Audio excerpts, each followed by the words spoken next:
Tikrai ne kasdien sutiksi taip paprastai gyvenančius, tačiau taip išaukštintai mąstančius žmonės. Svečiuojamės katalikiškoje Tibriados vienuolių bendruomenėje, kuri mums padovanojo ypatingai gilų ir sielą praturtinantį pokalbį.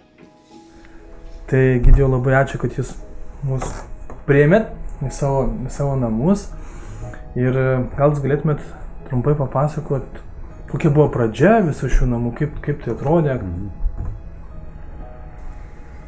Tai va, mes įsikūrėm čia pastoviai gyventi 2001 metais, bet prieš tai pradėjom važinėti nuo 10 metų anksčiau. 91 metais pirmą kartą aplankėm Lietuvą, bet be jokių tikslų įsikurti, bet šiaip mus kvietė į ateitininkų stovyklą. Ten vienas brolis ten pabuvo 2 savaitės ir po to kažkaip užsimezgė artimesnis ryšys ir po truputį rezgėm planą įsikurti čia. O kai čia atvykote, ar čia šitie pastatai jau stovėjo, ta bažnytėlė, ar jau stovėjo? Tai kai kurie stovėjo, kai kurios reikėjo atstatyti. Šitas pastatas, kur esam dabar, tai buvo visiškai grūnantis, buvo kolūkio toks tvartas. Tai griovėm, nes buvo viskas supuvę ir atstatėme. Tai jūs patys savo rankom čia ir statėtės? Iš dalies ir su jaunimu, ir su darbininkų pagalba. O kiek šiuo metu jūsų bendruomenė žmonių gyvena? 5. 5 broliai, taip, o seserių? Ne. Tai bendruomenė yra seserų, bet Lietuvoje nėra dar. Jos yra įstojusios 4 lietuvės, bet jos gyvena Belgijoje. Mokosi dar kol kas per maža seserų bendruomenė. O kaip jūs galėtumėte apibūdinti, kokia jūsų bendruomenės misija, koks jūsų yra tikslas, kokią jūs žinią nešate visuomeniai? Tai va katalikų bendruomenė, tai va įkurta prieš 35 metus, o tikslas tai kaip visų vienuolių, tai gyventi pagal Evangeliją pirmiausia. Ir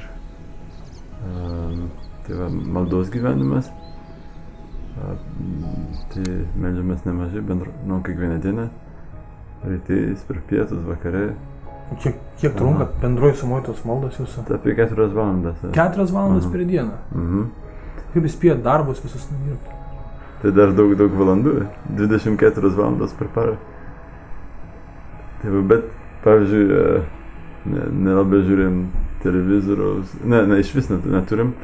Tai mažai šiaip kitų dalykų darom, kur žmonės švaisto daug laiko per dieną. Facebook'o neturim ir šitų visų. Tai va, o tikslas yra irgi duoti galimybę žmonėm atrasti Dievą. Kaip tada jūsų ta dienotvarkė atrodo, jūs sakėt 4 kartus meldžiatės, tai kada jūs keliatės? 4 valandas. 4 valandas. 7 kartus. 7 kartus. O kada jūs keliatės, kada gulatės? Tai 6 keliamės, paskui turim valandą maldos tyloje, po to giedam pusę valandos, pusryčiai, skaitom Bibliją, paskui darbai iki 12. Po to trumpa dieninė malda, pietus, 2 rožinis, darbas iki 5, mišios, paskui dar adoracija ir paskutinė malda 9, naktinė malda. O ar pas jūs yra galimybė, pavyzdžiui, kartais žmonės norėtų ilgiau galbūt permąstyti apie savo gyvenimą, kad atvykti pas jūs, kad kelias dienas pabūti, ar kažkokios panašios galimybės yra pas jūs? Arba žmonės važiuoja su grupėm, tai iš mokyklų ir iš parapijų, ar šiaip kartais draugų grupės, o kartais be grupų ir šiaip pavieniui, jo, keliom dienom.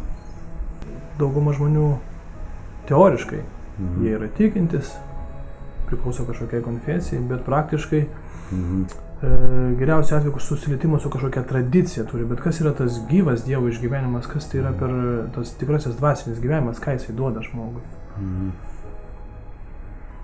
Jo, tai tiesa, kad Lietuvoje tai apie 80% bent kiek prieš kelis metus laikė save katalikais, bet iš jų, man atrodo, berods iš jų 80%, nežinau, ar 50% tiki prisikėlimu, kas yra tikėjimo pagrindas. Tai reiškia, kad o tas negyvas tikėjimas, tas tikėjimas, kad egzistuoja kažkoks Dievas ten viršui, bet be ryšio su juo, tai tas nieko neduoda. Visiškai tas tau nepadeda gyventi, tau nekeičia tavo gyvenimo apskaitai. Tu gali tikėti Dievu ir žudyti žmonės, ir vogti, ir apgaudinėti savo kaimyną ir taip toliau. O tik gyvas tikėjimas keičia žmogaus gyvenimą, kai turi gyvą ryšį, kai bendrauji su Dievu, kai skaitai jo žodį ir stengiesi vykdyti jo valią, kai domiesi, kai tik širdimi, ne tik teoriškai. Tai aš manau, tai čia ir mūsų tikslas ir yra padėti žmonėm atrasti gyvą tikėjimą ar palaikyti gyvą tikėjimą, jis gali jį prarasti. O tai jūs, aš kaip supratau, jūs sakot, kad tikėjimas tai nėra kažkoks tai teorinis reiškinys, kad galima čia pat gyvenant šitame pasaulyje pajusti kažkokį gyvą ryšį su Dievu, ar teisingai supratau? O kas tai per patirtis, ar tai yra tik tai kažkokiem šventiesiems pasiekimu, ar tai yra kiekvieno žmogaus privilegija?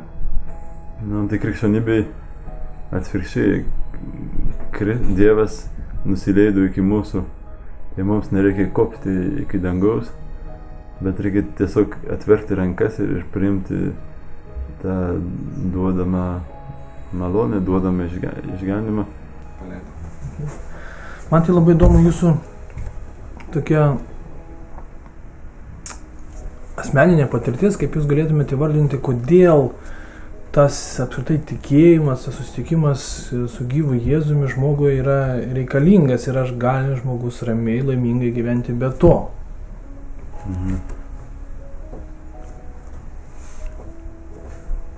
Tai tas pats kaip, jeigu nebūčiau ragavęs šokolado, ramiai sau gyvenčiau be šokolado, o kai esi paragavęs, tai paskui sunku sustoti.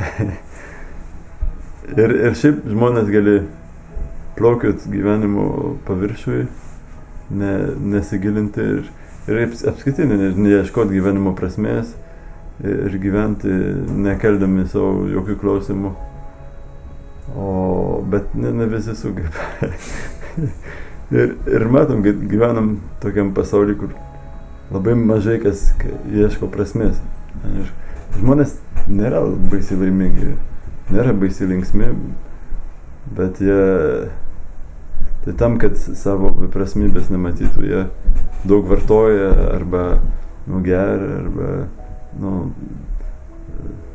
kažkaip pasiduoda veiklai bet dar alkoholizmui. Yra visokių būdų, kad žmonės kažkaip išvengtų tų baisių klausimų. Bet aš manau, kad nereikia vengti, reikia atsakyti, reikia ieškoti. Ką duoda žmogui tas tikėjimas, kuom jis užpildo? Tai va žinoti, kad nesi atsiradęs atsitiktinai, nesi gandrų vaikas, pakliuvęs čia pasaulyje be reikalo ir be tikslo, bet žinoti, kad tu esi čia dėl to, kad Dievas tave sukūrė iš meilės, ir kad tu nesi našlaitis, kad ir Dievas atsiuntė savo sūnų dėl tavęs, kad Dievas yra mylintis tėvas, tai visiškai pakeičia tavo požiūris į viską. Ir tu žinai, kad tu esi čia žemėje irgi nebereikalo, bet kad su kažkokia misija, daryti gerą, daryti gerus darbus, tobulėti, praplėsti savo širdį, išmokti mylėti galiu gali. Tai tada gyveni visai kitaip, kai tu tai žinai, tai ne tik teoriškas žinojimas, bet tai bent tas bendravimas su Dievu kažkaip gyvina tą žinojimą. Čia ne tik žinoti teoriškai, kad Dievas egzistuoja, bet gyveni su juo, gyveni jo meilė. O ką tai reiškia gyventi su Dievu? Kas tai per, kaip jis su juo akis į akį pašnekat, ar kas tai yra per patirtis? Tai Dievo nematei, bet tai tas pats kaip gyventi su žmogum, tai reiškia bendrauti su juo. Tas, aišku, yra kitoks bendravimas negu su žmonėm, nes tik tai, nematei jo. Bet Dievas duoda daugybę ženklų jo buvimo, kad Dievas mus mirksi kartais. Reikia atpažinti. O tas, kuris nenori tikėti, jis nematys jokių ženklų. O tas, kuris jau atviresnis, jis pradeda matyti. O tai yra koks nors... Kaip tada... Vis vienas žmogus, jeigu jis pasimetęs, jam vieni sako, kad mokslas sako, čia nesąmonė, čia savitaiga, sako, čia placebo efektas kažkoks. Tikėjimas. Jo, o kiti jiems sako, ne, čia Dievas mirksi.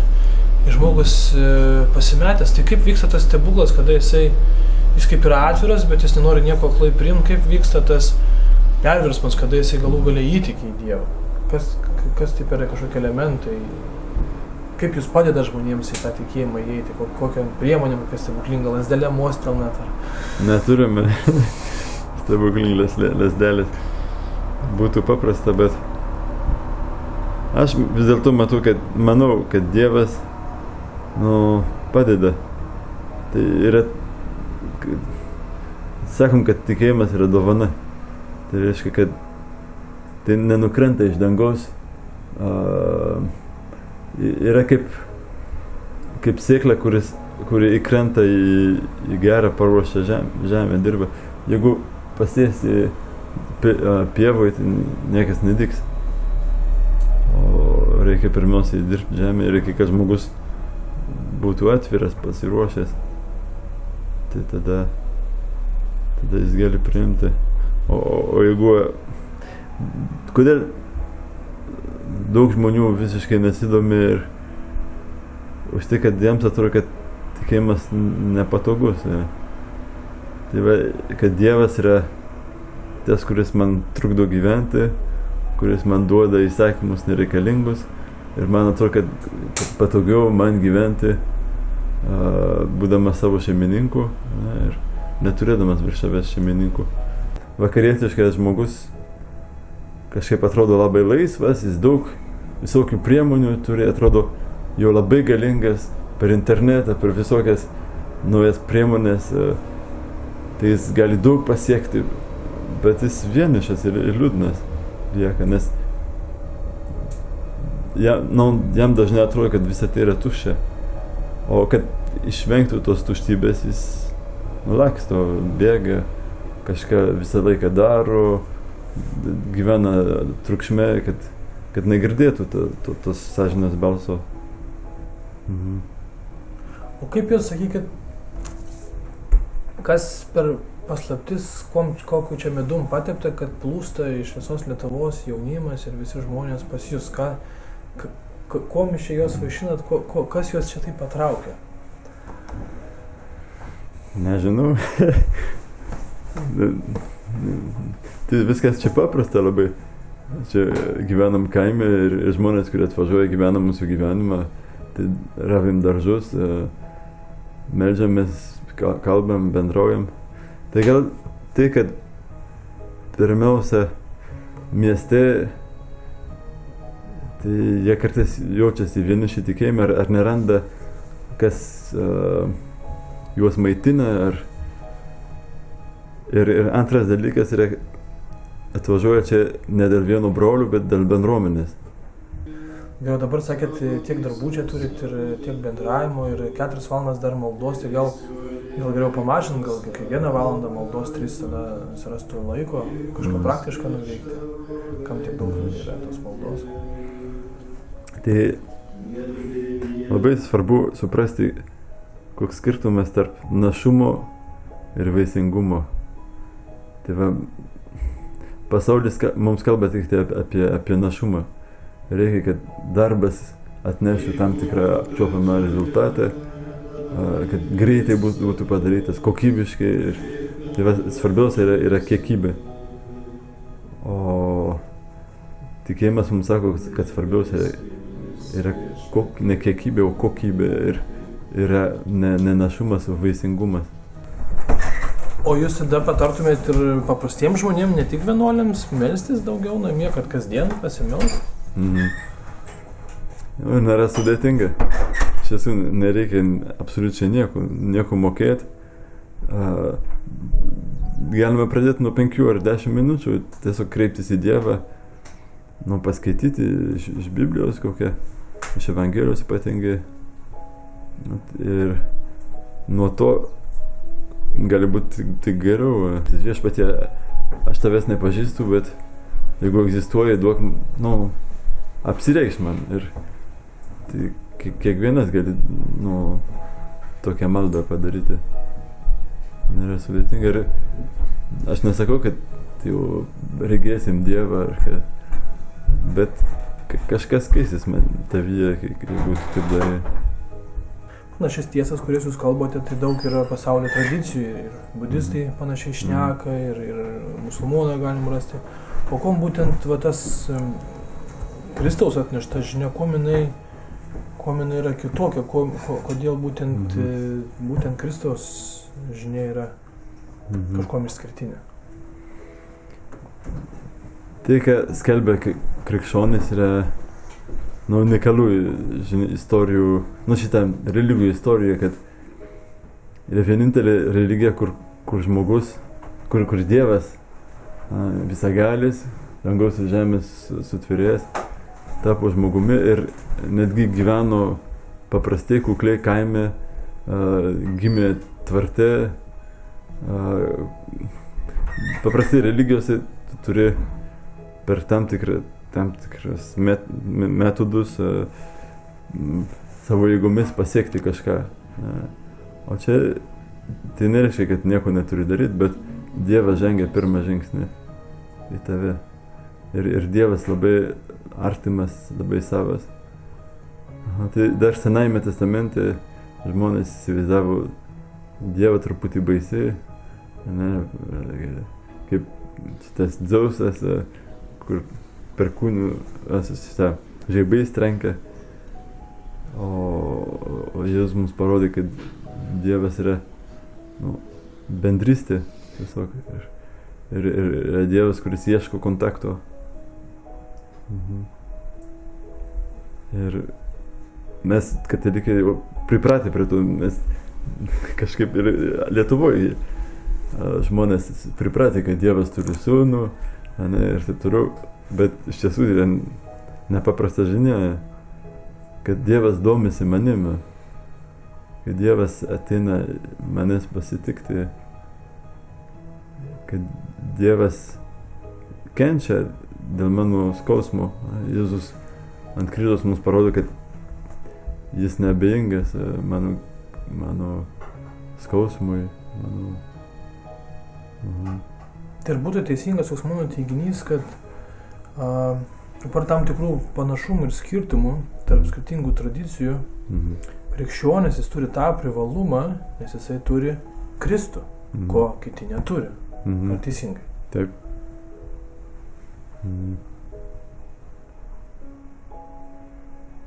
Tai visi ieško ir tai yra ženklas, kad esam Dievo sukurti, kad yra tas ieškojimas kiekvieno širdyje. Bandom užgniaužti kartais, neklausyti to balso, to klausimo, bet nepavyksta. nepavyksta iki galo. Tai tas balsas tai vis tiek yra širdyje gilumoje.